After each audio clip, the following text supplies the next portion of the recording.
Life में जब भी प्रॉब्लम आता है ना, तो इंसान सॉल्यूशन ढूंढ ही निकालता है। यहां भी प्रॉब्लम आया, जातिवाद की वजह से, कर्म कांडों की वजह से लोग सॉल्यूशन निकाले, और वही सॉल्यूशन था religious movement.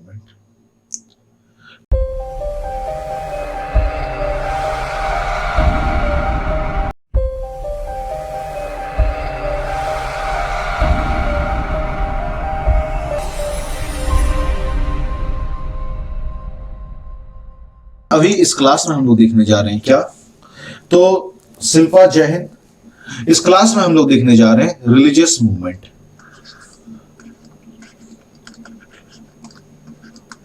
Religious movement. Shilpa 1 minute मेरे को दीजिएगा टाइम, 1 मिनट, बस 1 मिनट। हाँ, जितने भी बच्चे वीडियो को देख रहे हो फटाफट गाइस वीडियो को लाइक कर दो, वीडियो की भावनाओं में बहने के पहले वीडियो को शेयर कर दो व्हाट्सएप ग्रुप पर, टेलीग्राम ग्रुप पर।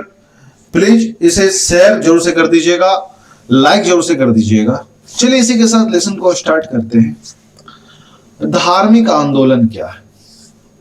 देखो 600 बिफोर क्राइस्ट में, 600 ईसा पूर्व में पोस्ट वैदिक एज चल रहा था, और आपको अभी जस्ट मैंने बताया पोस्ट वैदिक एज में लोगों के मन में अनसेटिस्फैक्शन आने लगा, कॉन्ट्राडिक्शन आने लगा। लोग इस धर्म से जो बंधे हुए थे, इस धर्म के कर्मकांडों से जो बंधे हुए थे, इन कर्मकांडों से तपने लगे थे, और तपने की वजह से, क्रोधित होने की वजह से एक नया रास्ता ढूंढ रहे थे, कोई तो रास्ता मिल जाए। देखो लाइफ में जब भी प्रॉब्लम आता है ना, तो इंसान सॉल्यूशन ढूंढ ही निकालता है। यहां भी प्रॉब्लम आया, जातिवाद की वजह से, कर्म कांडों की वजह से लोग सॉल्यूशन निकाले, और वही सॉल्यूशन था रिलीजियस मूवमेंट। प्रॉब्लम क्या हो गया कि इकोनॉमिकल शोषण यानी एक्सप्लॉयटेशन यानी आर्थिक शोषण हो रहा था, जिसे हम लोग कह सकते हैं इकोनॉमिकल एक्सप्लॉयटेशन। और साथ ही साथ सामाजिक श्रेष्ठता, मतलब समाज की कुछ लोग श्रेष्ठ कहे जाने लगे थे।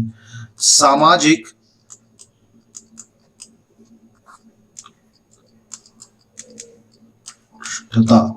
कुछ लोग श्रेष्ठ कहे जाने लगे, तो इससे बाकी लोग जो श्रेष्ठ नहीं कहे जा रहे थे उन्हें तकलीफ होने लगा, उनमें अनसेटिस्फेक्शन आने लगा, तो लोग आवाज बुलंद करना शुरू कर दिए। और ये जो आवाज बुलंद हो रहा था, इसके पीछे बहुत सारे कारण है, एक एक करके सारे कारणों को देखेंगे। पहला कारण, तो पहला कारण है अपना, यहां पर जो वैदिक धर्म था वो काफी जटिल था, यानी जटिल वैदिक धर्म। जस्ट मिनट,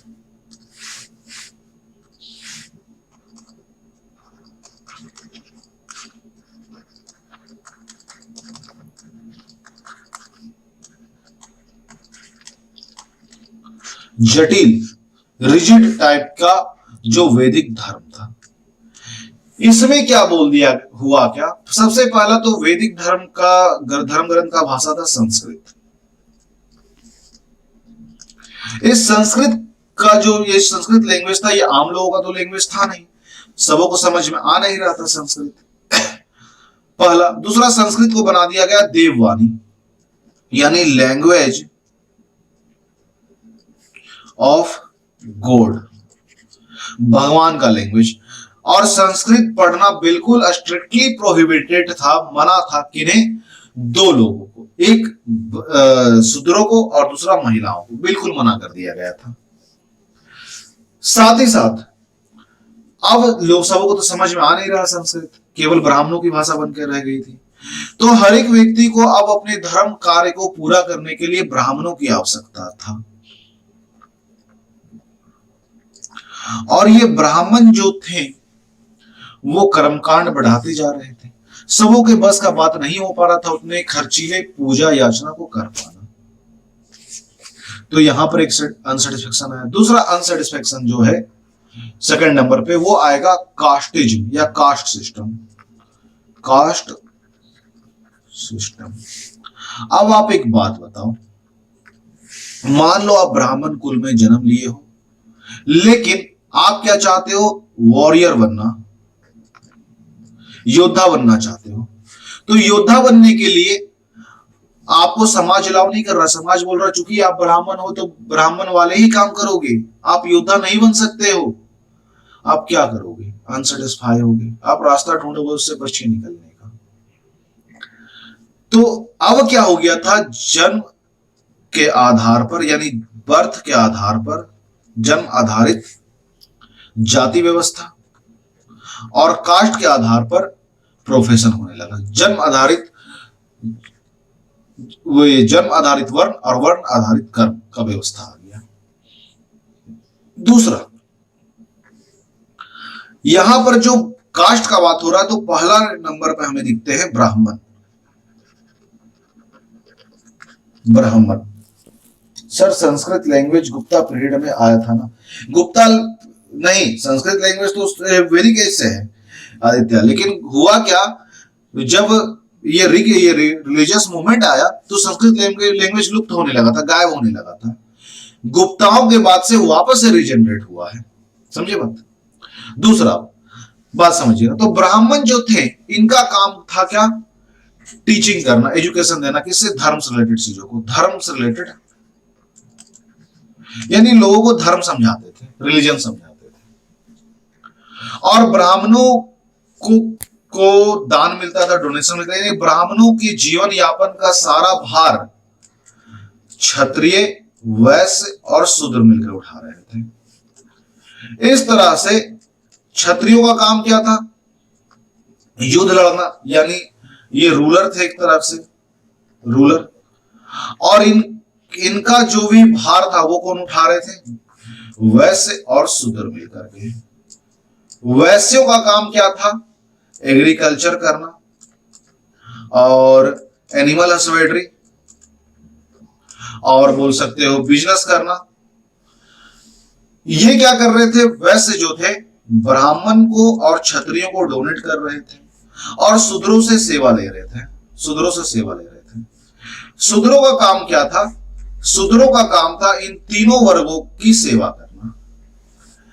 इस स्थिति में चूंकि आयरन तो इंट्रोड्यूस हो गया था, आयरन इंट्रोड्यूस हो गया, जो वैश्य वर्ग के लोग थे उनके पास बहुत अधिक पैसा आ चुका था, वो पैसे का इस्तेमाल करना चाह रहे थे तो डोनेट बहुत करने लगे, खासकर शूद्रों को,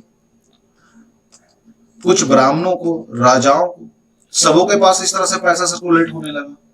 दूसरा, ये वैश्य वर्ग बोले जब मैं सबों को खिलाता हूं, पिलाता हूं, सबों को डोनेट देता हूं तो मैं थर्ड नंबर पे क्यों कहलाऊं, मैं तो सबसे ऊंचे नंबर पर कहलाना चाहूंगा। ये वैश्यों के मन में आया। क्षत्रियों के मन में आया, चूंकि मैं युद्ध में रक्षा करता हूं, मैं लोगों की रक्षा करता हूं, मेरी वजह से लोग जिंदा हैं, जीवित हैं, तो मुझे सर्वोपरि मानना चाहिए। इस तरह का विचार आ गया। साथ ही साथ ये तय कर दिया गया कि वेद, जहां पर सारे सवालों का जवाब था, ये सवाल के जवाब जानने का अधिकार यानी वेद पढ़ने का अधिकार ब्राह्मण को था, क्षत्रिय को था, थोड़ा बहुत वैश्य को भी था। लेकिन शूद्रों को और महिलाओं को वेद पढ़ना मना कर दिया गया था।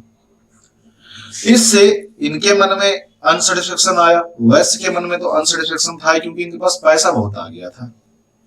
और इन सभी कारणों से समाज में विरोधाभास होने लगा।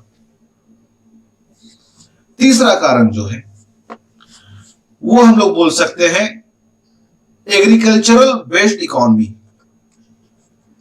तीसरे नंबर पर एग्रीकल्चरल बेस्ड इकोनॉमी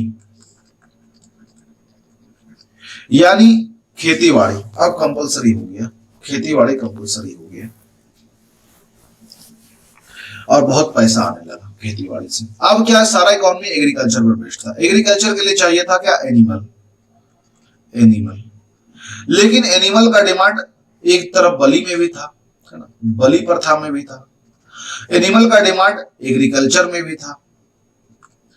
बलि की वजह से एनिमल यानी जानवरों का संख्या बढ़ जाता था, सॉरी वैल्यू यानी प्राइस बढ़ जाता था, और प्राइस बढ़ने की वजह से एग्रीकल्चर में नुकसान होता था। तो लोग इस बलि प्रथा का विरोध कर रहे थे, चाहते थे किसी भी तरीके से खत्म हो जाए, रास्ता ढूंढ रहे थे। वैश्यों का तो दबदबा बहुत बढ़ ही चुका था। तो वैसी स्थिति में कुछ लोगों ने नए नए धर्मों को लेके आए अलग अलग अपने विचारों से, और वो जो भी लेके आए मेनली वो क्षत्रिय थे, चाहे वो गौतम बुद्ध हो चाहे वो महावीर हो, क्षत्रिय ही थे जो नए नए धर्म को लेके आए। और उस वक्त के राजे रजवाड़े भी इन धर्मों को सपोर्ट कर दिए, जैसे अजातशत्रु, बिंबिसार, इस तरीके से, और धर्म स्प्रेड होने लगा। तो यहां पर हम लोग जानेंगे सबसे पहले कौन कौन से धर्म थे। यहां तक सब होगा क्लियर है तो कमेंट कीजिएगा, और कोई डाउट है, क्वेश्चन है, किंतु है परंतु है तो पूछ लीजिएगा। तब तक मैं आगे प्रोसीड कर रहा हूं, जो भी डाउट रहेगा आप मैं कमेंट कर देना, मैं उसे माइंड में रखूंगा, क्लास के एंड में डिस्कस करते हुए चलूंगा। पहला जो धर्म आया इस दौर में वो था जैन धर्म। जैन, जैन शब्द जो है वो संस्कृत के जिन शब्द से बना है। जिन, जिन मतलब होता है विजेता, विनर। इस जैन धर्म में कुल मिलाकर के 24 तीर्थंकर रहे, 24 तीर्थंकर रहे, जिनमें से 22 कौन थे कहना मुश्किल है, उनके बारे में इतिहास थोड़ा डाउटफुल है, लेकिन जो 2 थे उनके बारे में पता। वो 2 कौन थे? एक थे पारसनाथ और एक थे महावीर। दूसरा, ये जो धर्म है जैन धर्म, इसके फाउंडर कौन थे? इनके फाउंडर कहे जाते हैं ऋषभदेव। ऋषभदेव इनके फाउंडर कहलाते हैं। दूसरा, इस ऋषभदेव के बारे में हम लोग देखते हैं कि ऋग्वेद में भी लिखा हुआ है। यहां पर 2 नाम मेन इंपॉर्टेंट है, पारसनाथ और महावीर, जिसे आपको याद रखना है। पहले हम लोग पारसनाथ को देखेंगे।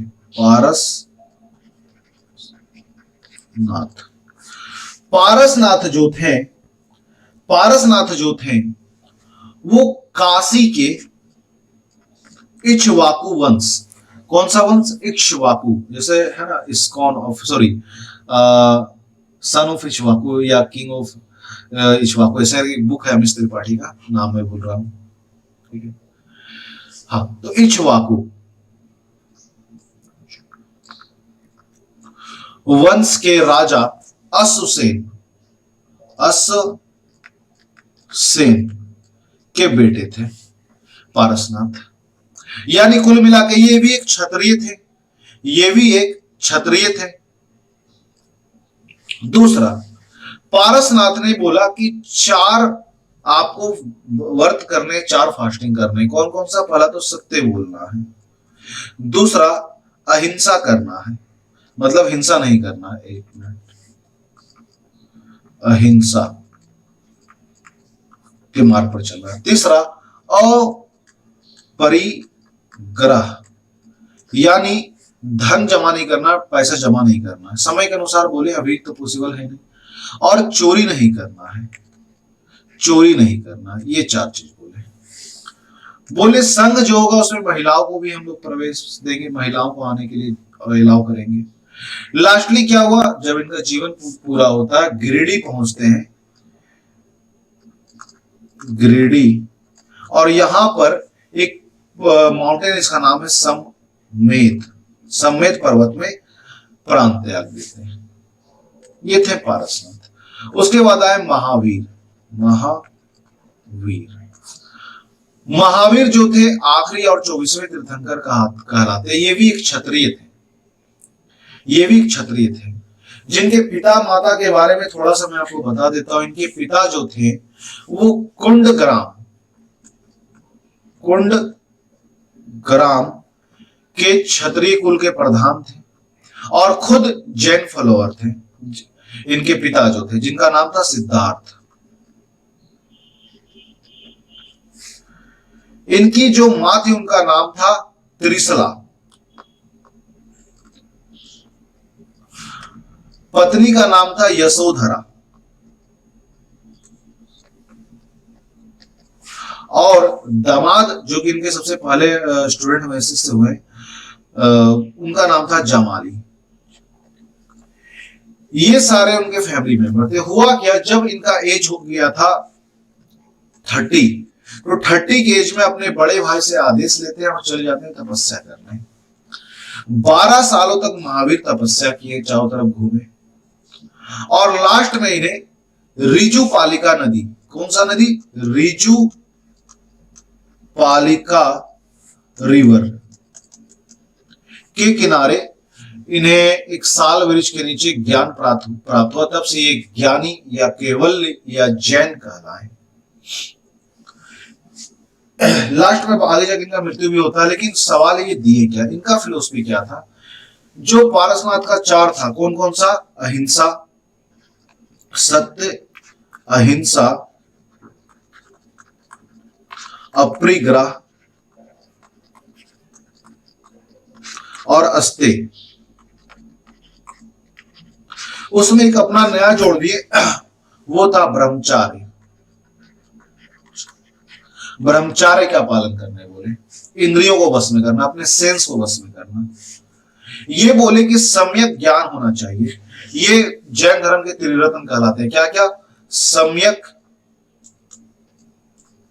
ज्ञान, सम्यक दर्शन और सम्यक आचरण। यानी अगर आपको सच का ज्ञान होगा, सच की तरफ आप सोचोगे, तो आपका आचरण भी सच के साथ होगा। यही था त्रिरत्न।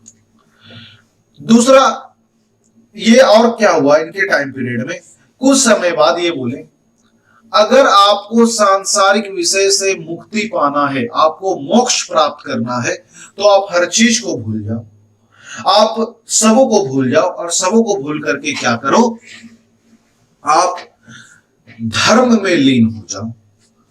ये इनका ज्ञान था। लेकिन सवाल है, जैन धर्म में आप सुने होंगे श्वेतांबर और दिगंबर वाला कॉन्सेप्ट, ये कैसे आया? तो इसके पीछे कारण क्या है, कारण मैं बताता हूं। देखो, श्वेतांबर और दिगंबर का कॉन्सेप्ट क्या होता है। हुआ क्या, इसके पीछे दो कहानी है, मतभेद और विभाजन के पीछे। एक कहानी क्या बोलता है कि आगे के जो तीर्थंकर आए महावीर, वो बोले जीवन में अगर शांति चाहिए तो आपको वस्त्र त्याग करना होगा। यानी यहां पर एक फिलोसफी बोलता है, पारसनाथ बोले कि व्हाइट ड्रेस पहनो, लेकिन महावीर बोले कि नहीं, आप न्यूड हो जाओ, तब आप में अस्थिरता आएगा। एक कहानी है। दूसरा कहानी ये नहीं, मगध में पड़ गया था अकाल, स्टार्वेशन आया, बहुत सारे लोग चले गए उस वजह से साउथ। जब साउथ वाले रिटर्न हुए मगध, तो मगध के जैन धर्म वाले साउथ जो गए थे जैनी, उन्हें मना कर दिया एक्सेप्ट करने। सब बोले वापस आप साउथ चले जाओ। इस कारण से मतभेद है। इस कारण से मगध वाले श्वेतांबर कहलाए और साउथ वाले दिगंबर कहलाए। सच्चाई क्या है कहना मुश्किल है, लेकिन जो भी जानकारी था वो मैंने आपको बता दिया। नेक्स्ट हम लोग देखते हैं। अब है बौद्ध धर्म, बुद्धिज्म। बौद्ध धर्म का अगर बात करें, बुद्धिज्म का, तो बौद्ध धर्म के जो फाउंडर थे वो है गौतम बुद्ध, जिन्हें सिद्धार्थ जिनका एक्चुअल नाम है। ये भी एक क्षत्रिय थे, नेपाल के राजा के बेटे थे। पिता का नाम सुधोधन, माँ महामाया देवी, और इनके जन्म के इस वक्त इनकी माँ का मृत्यु हो गया। तो प्रजापति गौतमी इनकी जो की मौसी थी, वो इनका पालन पोषण की। पत्नी का नाम यशोधरा, पुत्र थे राहुल, कंथक इनके घोड़े का नाम था, और सारथी का नाम था चन्ना। पूरी कहानी इसी सारथी के साथ चलेगा। हुआ क्या, एक दिन ये जो सिद्धार्थ नाम से बालक थे, सिद्धार्थ, जब इनका जन्म हुआ तो इनके पिता चूंकि राजा थे, तो बहुत सारे लोगों को बोला है, पूछे कि बताओ मेरे बेटे का किस्मत आप में आपको क्या लिखा हुआ दिखता है, क्या लगता है ये क्या करेगा आगे जाकर के, राजा बनेगा, क्या बनेगा ये? इस तरह का सवाल पूछे इनके फादर। Just a minute. तो इस सवाल के जवाब में सबों ने कहा कि सिद्धार्थ या तो बहुत बड़ा राजा बन जाएगा, या तो बहुत बड़ा सन्यासी बन जाएगा। लेकिन एक ब्राह्मण थे, उन्होंने बोला कि नहीं, ये राजा नहीं बनेगा, ये केवल और केवल सन्यासी बनेगा। इस बात से सिद्धार्थ के पिता भयभीत हो गए। बोले एकमात्र बेटा अगर सन्यासी बन गया तो राजपाट कौन चलाएगा। तो सिद्धार्थ को पूरा ऐश मौज का व्यवस्था कराया गया जीवन भर। और जब घर से निकलते थे तो आसपास के गरीबों को, बीमारों को, बूढ़ों को भगा दिया जाता था, ताकि इन्हें केवल खुशी दिखे जीवन में, ये दिखे कि जीवन में सिर्फ सुख और सुख ही, दुख है ही नहीं, ताकि सन्यासी ना बन जाए। लेकिन होनी को कोई नहीं टाल सकता। एक दिन निकले सारथी के साथ, चन्ना इनके सारथी का नाम था, उसके साथ निकले। बोले चन्ना, एक देखे कि एक बूढ़ा व्यक्ति, बोले ये क्या है यार, सादा सादा बाल है, व्हाइट कलर का, कैसे करके चल रहा है, कैसा दिख रहा है, ये क्या है। चन्ना ने बोला हुजूर ये ओल्ड मैन है, ओल्ड मॉन्क मत समझना, ओल्ड मैन है, बूढ़ा व्यक्ति है। फिर एक जगह देखिए एक व्यक्ति बीमार पड़ा हुआ है, खांस रहा है। बोले ये क्या है यार, बोले ये बीमार है, इल है, किशन जय इल है, बीमार है। तीसरा एक सिनेरियो देखे, वहां पर देखे डेड बॉडी था। बोले ये क्या है, बोले ये तो डेड हो चुका है, मर चुका है, सबको मरना, हमें भी, आपको भी, बीमार भी सभी पड़ेंगे, बूढ़े भी हम भी होंगे, आप भी होंगे। तो इन्हें एक बात सिद्धार्थ को समझ में आ गया कि दुनिया में दुख ही दुख है। तभी एक व्यक्ति को देखे बहुत खुश था वो, तो पूछे ये कौन है भाई अब, और इतना खुश क्यों है। तो चन्ना ने बोला हुजूर ये सन्यासी है, ये संत है, सन्यासी है, ये खुश नहीं रहेगा तो क्या हो रहेगा, दुखी रहेगा थोड़ी ना रहता है संत कभी। तो सिद्धार्थ बोले मुझे भी सन्यासी बनना, मुझे भी जीवन भर सुखी रहना है।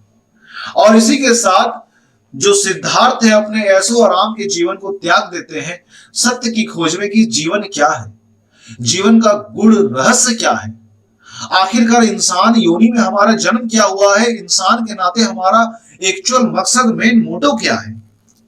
इस तरह के सारे सवालों को जानने के लिए, सारे सवालों के जवाब को जानने के लिए गौतम बुद्ध निकल पड़े। तो इनके साथ कुछ इनका सैंपल है जो एग्जाम में पूछ ले जाते हैं, वो लिख लेता हूं मैं, याद रखना सभी। इनके बर्थ का, जन्म का सैंबल है क्या, कमल यानी लोटस, और घोड़ा यानी सॉरी सांड यानी बुल, सांड। दूसरा, घर को जो छोड़ दिए थे वो घोड़े से गए थे, तो घर त्यागने का जो सिंबल है वो है हॉर्स यानी घोड़ा। ज्ञान मिला पीपल के पेड़ के नीचे, तो ज्ञान का पहचान क्या है, पीपल का पेड़। निर्वाण प्राप्त करने के लिए चलकर गए थे, तो पद चिन्ह। और लास्टली इनका मृत्यु हुआ तो उसमें मृत्यु को प्राप्त किए थे, वो देखो इस तरीके से मैं आपको दिखा रहा हूं। महापरिनिर्वाण आपको ये दिख रहा है, ध्यान से देखो, ये दिख रहा है, यही है महापरिनिर्वाण का स्टेटस, मतलब ऐसा ही महापरिनिर्वाण के वक्त हुए थे। इस तरह से वो लेट गए थे और कुछ समय बाद इनका मृत्यु हो जाता है ना, क्योंकि खाज अन्न जल सब त्याग दिए थे और इनका मृत्यु हो जाता है। तो ये हम लोग इसी को बोलते हैं महापरिनिर्वाण, और जिसका सिंबल है स्तूप, जिसका सिंबल है स्तूप। अब चलो हम लोग जानते हैं कि ज्ञान कैसे मिला, कैसे क्या हुआ। तो 29 के एज में ये घर को छोड़ दिए थे, घर को छोड़ के निकल गए। निकलने के बाद बहुत जगह भटके, राजगिरी गए, वहां पे आचार कलाम मिलते हैं, उनसे भेंट हुआ, नहीं मन माना, आगे निकल गए। कहां पहुंचे, तो ये पहुंचते हैं वर्तमान के बिहार के गया जिला में। जब इनका एज हो रहा था 35, तो 35 के एज में वैशाख महीने के पूर्णिमा का रात था। पीपल के पेड़ के नीचे निरंजना या पुनपुन पुन पुन नदी के तट पर सिद्धार्थ को ज्ञान प्राप्त होता है। क्या ज्ञान प्राप्त हुआ, ये ज्ञान बस इतना ही था कि मध्यस्थ मार्ग अपनाओ, मिडिल वे का हमेशा इस्तेमाल करो, ना बहुत अधिक योगी बनो, ना बहुत अधिक भोगी बनो। योगी बनोगे तब भी जीवन खत्म, भोगी बनोगे तब भी खत्म।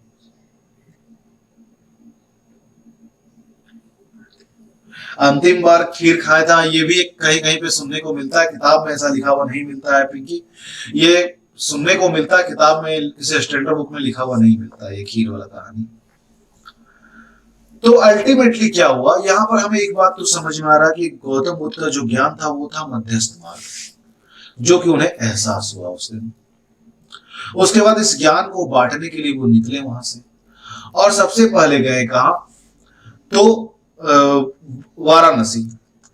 वाराणसी वाराणसी पहुंच करके वहां पर वो ज्ञान देना वहां से शुरू करते हैं।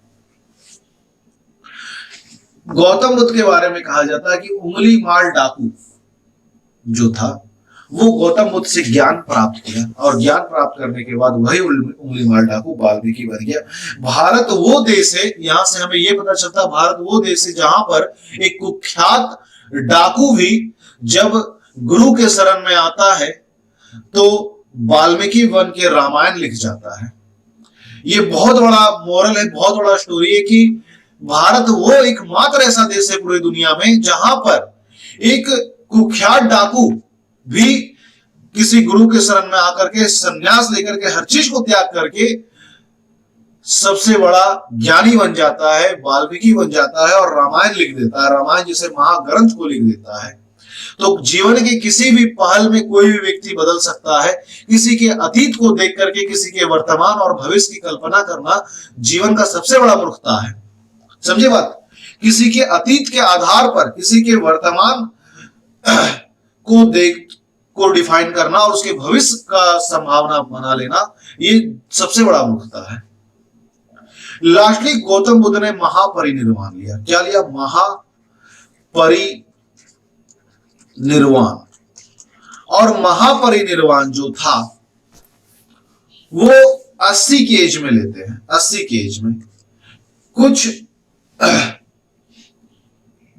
जाहिलों ने कहानी बना दिया है कि शुकर माधव भोजन खाने की वजह से गौतम बुद्ध का मृत्यु हो गया। शुकर माधव भोजन मतलब होता है सुअर का मीट। और जो व्यक्ति इतना ज्ञानी है उसे ये नहीं पता होगा कि ये सुअर का मीट है, क्योंकि कहानी ऐसा है कुछ कि ना गौतम बुद्ध को किसी ने सुअर का मीट दिया, वो मजे से खा लिए। दूसरा दिन फिर बोले उसे कि ना भाई बड़ा अच्छा स्वाद था, दोबारा खिलाओ। वो दोबारा खिला दिया। फिर गौतम बुद्ध पूछे बंधु ये क्या है जो इतना स्वादिष्ट है? तो वो बोला कि साहब ये तो सुअर का मीट है। और इस आत्मग्लानि से गौतम बुद्ध का मृत्यु हो गया। ये कुछ जाहिलों के द्वारा गलत कहानी लिख दिया गया है, ये असंभव है मानना। अरे जो व्यक्ति इतना ज्ञानी है, जो दुनिया को ज्ञान दे रहा है, उसे ये नहीं पता रहेगा कि मीट क्या होता है और क्या नहीं होता है? बेवकूफ वाली बातें उसे नहीं पता होगा। तो ये सब कुछ बेवकूफी है, इस पर मत पड़ना कभी। तो जब गौतम बुद्ध का मृत्यु हुआ, उनके बॉडी को जलाया गया, तो उनके अस्थियों को 8 जगहों पर बांटा गया। कहां कहां पर? मगध, वैशाली, कपिलवस्तु,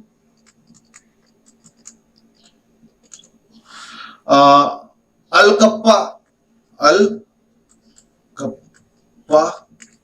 और रामग्राम, पावा, कुशीनगर, यहीं पर महापरिनिर्वाण लिए थे, कुशीनगर में ही। और वेथा द्वीप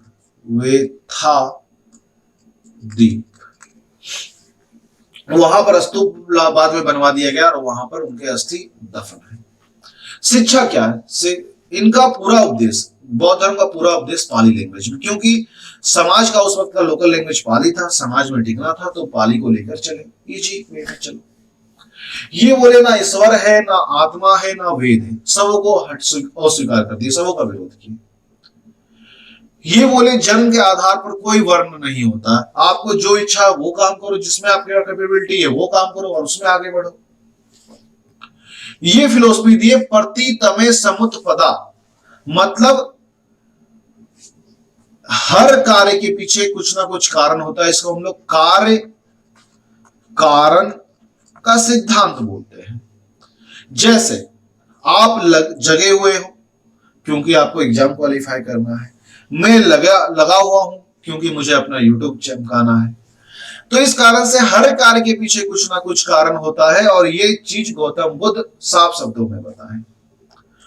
बहुत अच्छा एक बात बोले कि संसार दुखों से भरा हुआ है। क्यों?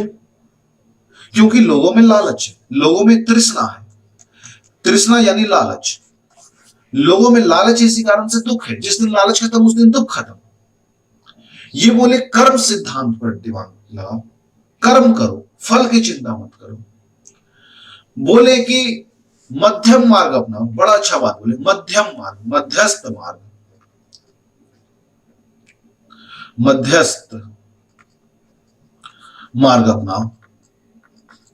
अब एक बात समझना, मध्यस्थ मार्ग के साथ ही साथ गौतम बुद्ध के त्रिरत्न थे क्या? बुद्धम शरणम गच्छामि, धम्मम शरणम गच्छामि, संघम शरणम गच्छामि। और आप जिस YouTube चैनल जीएस पाठशाला को देख रहे हैं, इसका भी एक रत्न है, इसका भी एक फिलोसफी है, इसका भी एक मोटो है, ज्ञानम शरणम गच्छामि, अर्थात ज्ञान की शरण लेता हूं, है ना। जिस तरह से बुद्धम शरणम गच्छामि, बुद्ध की शरण लेता हूं, धम्मम शरणम गच्छामि, धम्म की शरण लेता हूं, संघम शरणम गच्छामि, संघ की शरण लेता हूं, उस तरह से ज्ञानम शरणम गच्छामि, ज्ञान की शरण लेता हूं। ये हमारे गुरु शिष्य पाठशाला जीएस पाठशाला का कोटेशन लाइन है। ये बोले चार आर्य सत्य बोले। बोले जीवन में दुख है तो बोलो हाँ है।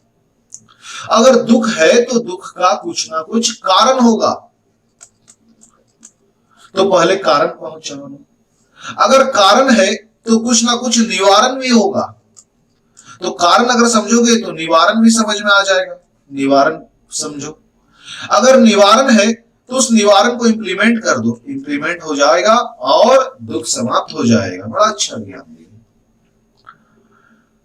उसके अलावा जब गौतम बुद्ध का मृत्यु होता है उसके बाद संगति व मीटिंग व बौद्ध धर्म में 4 मीटिंग होता है। जैसे फर्स्ट संगति यानी फर्स्ट मीटिंग, पहला जो मीटिंग हुआ था वो हुआ था राजगिरी में।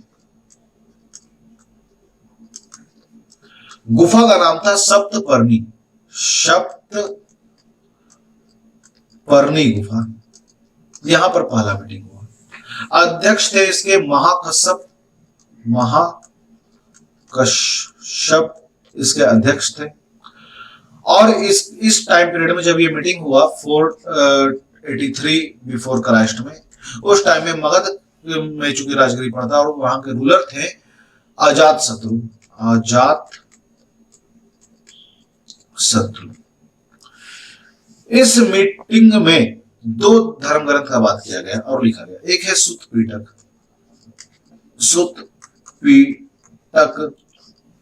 दूसरा है विनय पीटक। विनय पीटक, सुत पीटक में क्या लिखा हुआ है? बौद्ध धर्म के उपदेशों के बारे में। और विनय पीटक में क्या लिखा हुआ है? भिक्षुओं के नियम कानून के बारे में, कि भिक्षुओं जो है उनके क्या नियम कानून व्यवस्था होनी चाहिए। दूसरा बौद्ध संगति हुआ जो सेकेंड मीटिंग था वो 383 बिफोर क्राइस्ट में हुआ। इस मीटिंग, ये जो मीटिंग हुआ ये हुआ वैशाली में, वैशाली में। यहां पर इसके अध्यक्ष जो थे उनका नाम था साव कमीर। ये इनके टाइम पीरियड में, यानी इस टाइम पीरियड में यहाँ के शासक थे कालाशोक, शिशुनाग वंश थे कालाशोक। इनका विशेषता क्या था, क्या विशेषता दी? बोले कि अस्थावीर महासंघिक के बारे में बताएं। और तीसरा जो बौद्ध मीटिंग हुआ पाटलिपुत्रा में होता है, और चौथा होता है आपका कश्मीर में कुंडग्राम में। ये था बौद्ध धर्म। देन आफ्टर है अपना भागवत धर्म। भागवत धर्म,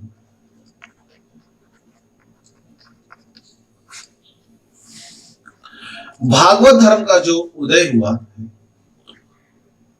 वो भी ब्राह्मणों के जटिल कर्मकांडों के खिलाफ ही हुआ है। और इसके जो मेन फाउंडर थे वो थे वासुदेव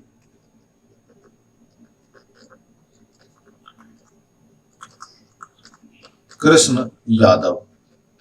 पूरा नाम वासुदेव कृष्ण यादव, जो कि देवकी के पुत्र थे और घोर अंगिरस के शिष्य थे, जिन्हें हम भगवान श्री कृष्ण के नाम से जानते हैं।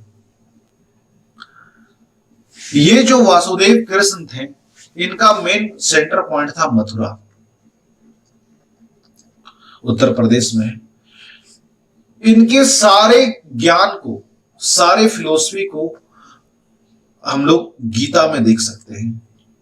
श्रीमद् भगवत गीता में भगवान श्री कृष्ण के सारे विचार लिखे हुए हैं। अवतारवाद का सिद्धांत है कि अवतारवाद का सिद्धांत श्रीमद् भगवत गीता पढ़ना, चौथे अध्याय का 7वां और 8वां श्लोक है। यदा यदा हि धर्मस्य ग्लानिर्भवति भारत अभ्युत्थानम् अधर्मस्य तदात्मानं सृजाम्यहम् परित्राणाय साधूनां विनाशाय च दुष्कृतां धर्म संस्थापनार्थाय यह संभवामि युगे युगे। अर्थात जिस जिस युग में धर्म का सर्वनाश होगा, साधु जनों का विनाश होगा, सत्य पर असत्य भारी होगा, पाप जनों का संख्या बढ़ेगा, उस युग में मैं वासुदेव कृष्ण किसी ना किसी रूप में अवतार लेता रहूंगा। अध्याय 4 श्लोक 7वां और 8वां भगवान श्री कृष्ण इसमें बताते हैं अवतारवाद। इस अवतारवाद के फिलोसफी से हमें यह पता साफ चल जाता है कि जब जब समस्या आएगा तब तक समाधान आएगा, भगवान ये बता रहे थे। दूसरा हुआ क्या, ये धर्म तो नॉर्थ इंडिया में आया, तो इस धर्म को साउथ इंडिया में फैलाने वाले संतों को अलवार संत कहा गया। अलवार संत, और ये जो अलवार संत थे ये टोटल संख्या में 12 थे। 12 अलवार संत मिलकर साउथ में फैलाए। इनमें से एक अलवार संत जो है वो एक महिला थी जिनका नाम था आंडाल, जिन्हें दक्षिण का मीरा भी कहा जाता है। क्लियर है यहां तक? कमेंट कर दीजिएगा सभी, तब तक हम लोग आगे देखते हैं शैव धर्म।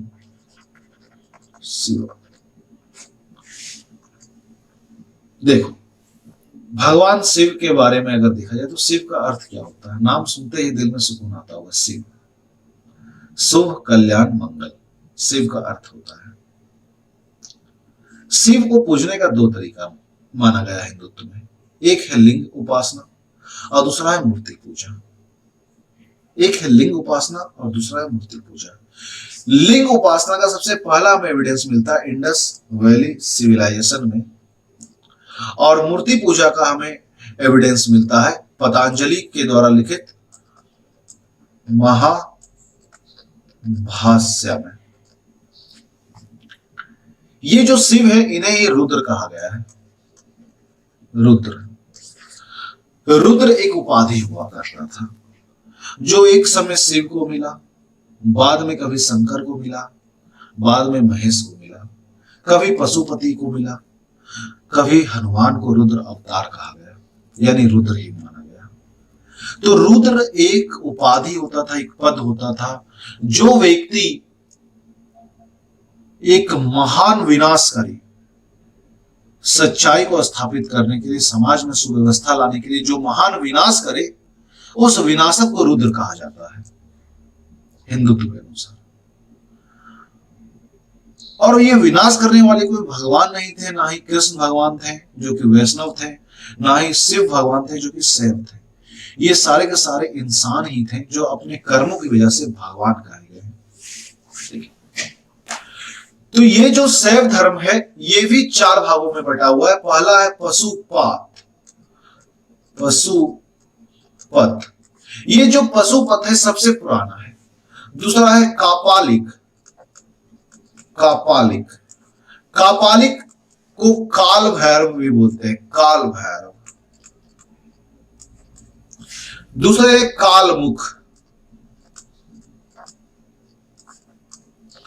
जो कि अघोर होते थे। अघोर मतलब अघोरी। बच कर रहना बंधु, इलाहाबाद जाओगे कभी संगम में या कुंभ के मेला में, अघोरियों से 100 कोस दूर रहना। ना दोस्ती बेहतर ना दुश्मनी बेहतर, दोनों खतरनाक। और लास्टली है लिंगायत, जो कि शिवलिंग उपासक है। यहां पर आप सबों का मैं कंफ्यूजन दूर करूंगा।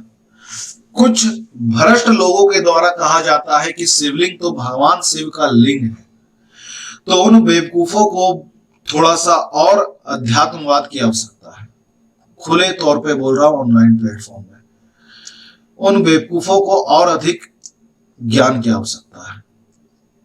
इस तरह से किसी भी धर्म को अपमानित करना शोभा नहीं देता, और जिन्हें नहीं पता है ना ही बोले तो वो बेहतर है। देखो शिवलिंग होता क्या है। आप एक दिया जलाओ, दिया जलाओ, दिए का लो कुछ ऐसा दिखेगा, दिए का लो कुछ ऐसा दिखेगा, है ना। और ये जो लो होता है इसको देख के मेडिटेशन किया जाता था, लेकिन अगर हवा चलेगा ये लो भटकेगा अपनी जगह से, मेडिटेशन जो है भंग हो जाएगा। ऋषि मुनि मेडिटेशन करते रहते थे दिए को देखकर। तो बोले क्या करें जिससे इन सबों से बचा जा सके। तो कोई पत्थर उन्होंने तराश दिया जो इसी लो के ऐसा दिखे, और उस पत्थर के शीर्ष भाग को देख करके मेडिटेट करना शुरू किए। और इस तरीके से इंसान के साथ क्या होता है, जिस चीज को पसंद करते हैं वो चीज उन्हें हर जगह दिखता है। जैसे किसी कभी मोहब्बत हो जाए जीवन में किसी, कभी कहीं पर किसी से, तो देखना हर जगह वही दिखने लगेंगे जिनसे आपको मोहब्बत हो रखा है। ये सच्चाई है। हवाओं में तुम, फिजाओं में तुम, ये जो बोला जाता है सच्चाई ये होता है। ठीक है, तो वही चीज है। परमेश्वर से प्रेम था ऋषि मुनियों को, उन्हें उन पत्थर में भगवान दिखने लगे, और जब दिख गए तो मान भी लिए, और उन पत्थरों को भगवान घोषित किया गया। तो ये है शिवलिंग। और जिसे कुछ अलग तरीके से पेश किया जाता है, ये विडंबना है हमारे समाज का कि लोग इसे अपना भी लेते हैं, सच्चाई को मान भी लेते हैं। नेक्स्ट है साक्त। साक्त मतलब देवी मां। वो देवी मां जो साल के 9 दिन लोगों को मां के रूप में दिखती है, देवी के रूप में दिखती है, और बाकी के दिनों में हवस के रूप में दिखती है। समझे बात।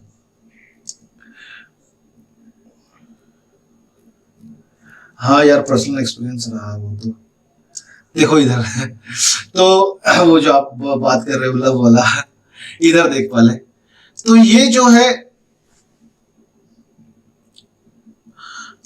सात धर्म, इसमें देवी यानी महिला को देवी के रूप में पूजा जाता है। वो महिला जिसे लोग 9 दिन मां के रूप में पूजते हैं, और बाकी दिन या तो कहीं दामिनी, कहीं पे निर्भया, इस तरह के नामों में सुनते हैं, है ना। तो यहां पर समझिएगा कि ये जो साक्त है, ये जो शक्ति है, ये आया कहां से। तो देखो कहा जाता है कि जो शिव थे, शिव के साथ गहरा संबंध था किनका, सती का और काली का, सती का और काली का। और ये सती और काली जो है, इन्हीं के नाम पर शाक्त धर्म का एस्टेब्लिशमेंट होता है।